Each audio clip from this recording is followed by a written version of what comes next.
الحمد لله حمدا يوافي نعمه ويكافئ مزيده. الحمد لله رب العالمين، الحمد لله حمدا يليق بجلاله. الحمد لله رب العالمين، ثم الصلاة والسلام على أشرف المرسلين سيدنا ونبينا وحبيبنا محمد وعلى آله وأصحابه وأزواجه وذرياته ومن تبعهم بإحسان إلى يوم الدين. أما بعد، علماء شرفت له isugu timid masjidkan ka mida masaajidada ilaahay iyagoo meelo kala gedisan ka yimid, magacyo kala duwan wata, darajo badan iyo teetalo badan wata. meesha isugu yimid waan salaamayaa salaanta islaamka. assalaamu calaykum waraxmatullaahi wabarakaatu.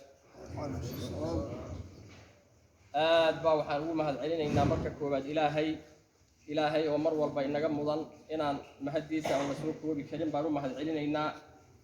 wuxuu ilaahay qur-aankiisa ku yidhi subxaanahu wa tacaala, wain tacuduu nicmat allaahi laa tuxsuuha. ilaahay nimcadiisa haddaad tirisaan ma koobi kartaan.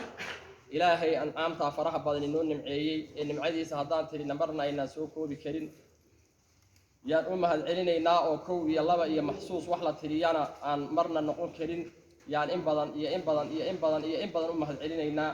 mahadcelintaa ilaahay aan u mahadcelinay kadib waxaan u mahadcelinaynaa dadkii soo abaabulay ee sidan sharafta leh ee qiimaha badan u soo abaabulay baan marka labaadna u mahadcelinaynaa.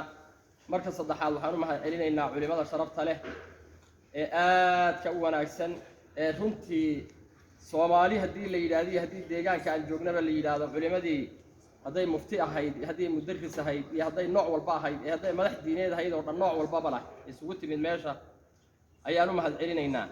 iyaga oo laga yaabo qaarkood inay meelo fog ka yimideen, qaarkoodna gobollo dhow, qaarkoodna degmo dhow, qaarkoodna caasimadda ka yimid, yaan si ballaadhan ugu mahadcelinaynaa iyagana kasoo qaybgalkii ay kasoo qaybgaleen barnaamijkan lagaga tashanayo diinta islaamka iyo si diinta islaamka loo tayayn lahaa ee loo horumarin lahaa isugu yimid.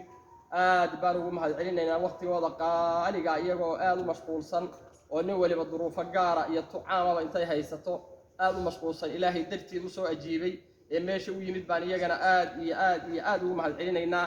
waxaana ilaahay ka rajaynaynaa ilaahay idimkii ajiibidday soo ajiibeen iyo fadhiga ay meesha fadhiyaan ridihiisa akbarka ruux walba saaka inuu meesha kala tago cafi iyo caafimaad iyo dhammaanna alla u siiyaan ayaan iyagana u rajaynaynaa. intaa kadib waxaan culimo isleenahay culimadii mashaayikhdii iyo muftiyadii iyo